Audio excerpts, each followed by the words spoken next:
Sunday, 16th of June 2019, 7:30 a.m. in Whitstable, and well-wishers are already gathered to welcome Invicta home. The team and equipment are all assembled, awaiting Invicta. And suddenly, it's here. It's all up to what the crane driver and everything wants to do.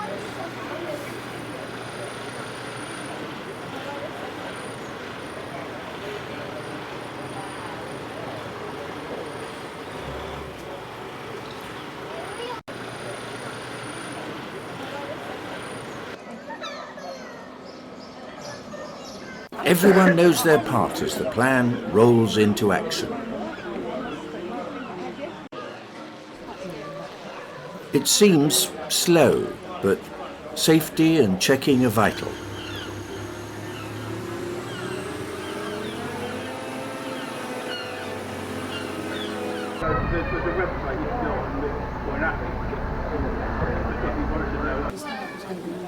With the crane in position, the attachments made, the slack taken up, and after several small trials, Invicta rises. What's going on?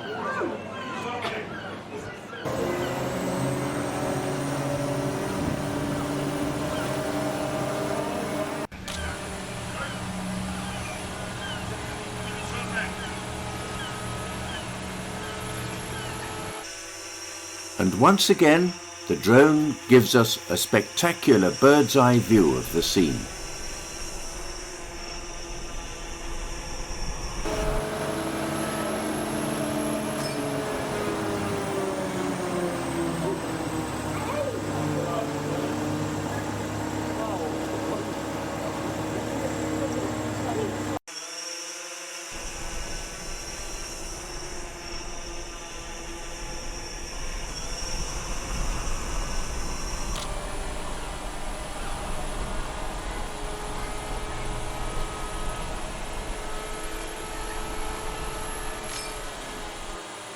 That thing is swinging. I would like to be.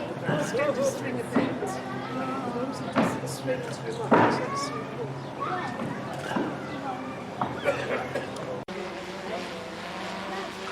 Oh, they're going.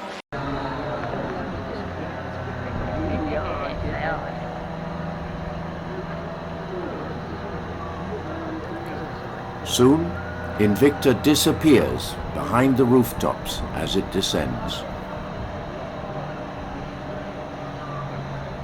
Much to the amazed delight of the crowd.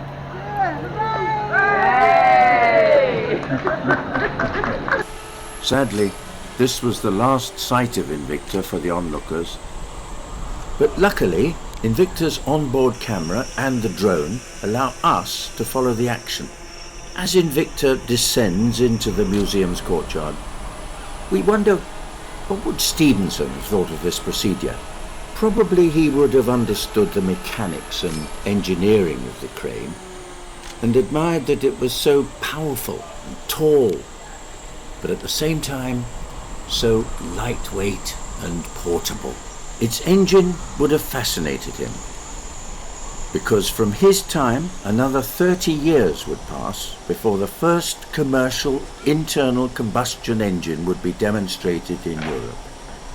The drone would have seemed like a mysterious, delightful miracle.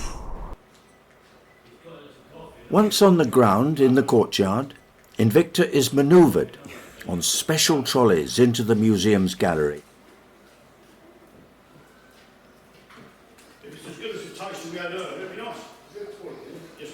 And filmed at high speed, carefully edged into its final position.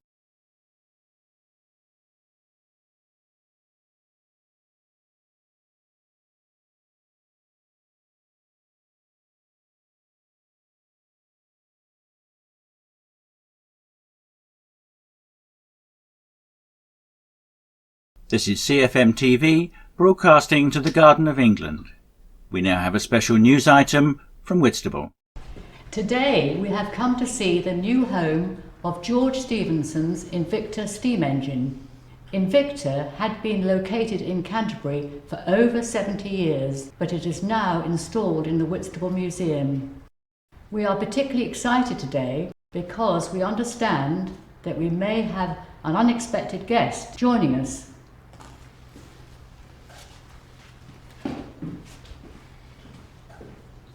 Mr. Stevenson, this is quite a scoop for us. We welcome you on this special occasion. Here you are, dear Invicta. What is it, 190 years since we last met? We are delighted that you could join us, and I was hoping that you might be able to outline the history and basic design of this beautiful engine. Of course. I'd be delighted to tell you about the engine. I'll try not to be too technical though. I understand that Invicta followed close on your heels of your more famous engine, Rocket. That is correct. She is a sister engine to Rocket. Invicta was actually designed by my son Robert, but with a little help and guidance from me, of course.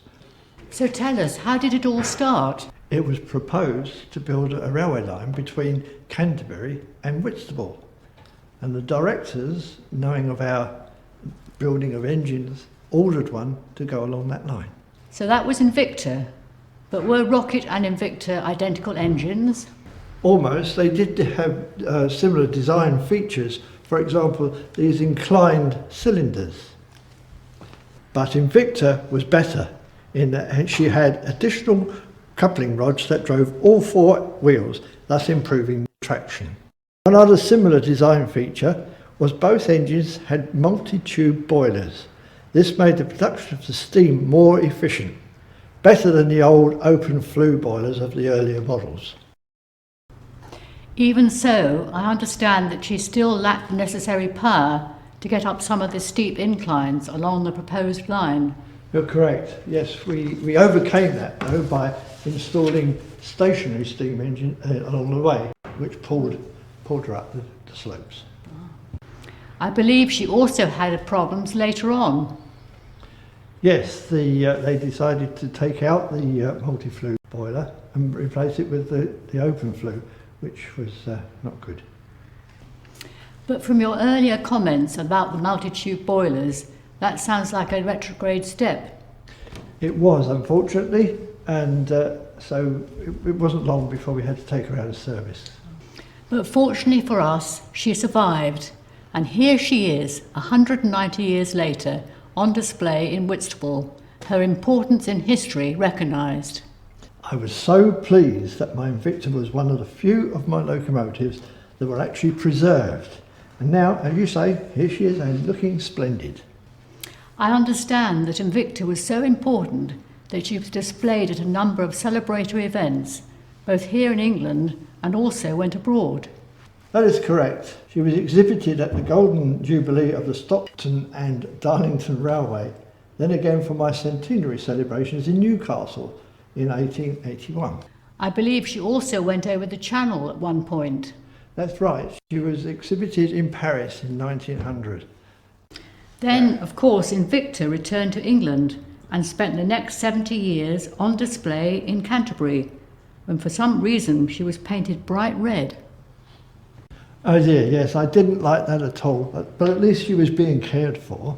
Later she was given a full cosmetic overhaul and given a timber cladding over the boiler as you see now. Much better. Then she was returned to Canterbury for the centenary celebrations of the Canterbury to Whitstable Railway. She was later installed in the Poor Priest Hospital in Canterbury when the Canterbury filmmakers filmed The Move. And then she was transported by road to her new home here in the Whitstable Museum, and very fitting too. And here we hope she will stay on display, a monument of your innovation and a foresight into the future of steam-powered railways. Thank you so much for joining us on this auspicious occasion. You are most welcome. What a fascinating world this is now. I wish I'd lived in this time. So many inventions and exciting things going on. But in your time, the inventions you made were so much more important, an inspiration for us today. This has been such an interesting experience.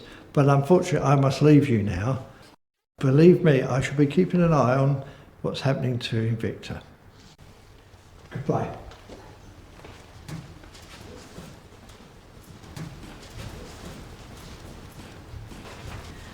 Well, that was an unexpected honour to meet the great man himself. But now I need to hand you back to the studio. Oxford Street, Whitstable. This is the Whitstable Community Museum. It is just after 4:30 p.m. The museum is now closed. The day's visitors have now left. The galleries are quiet, awaiting the next group of time travellers. Will it be you?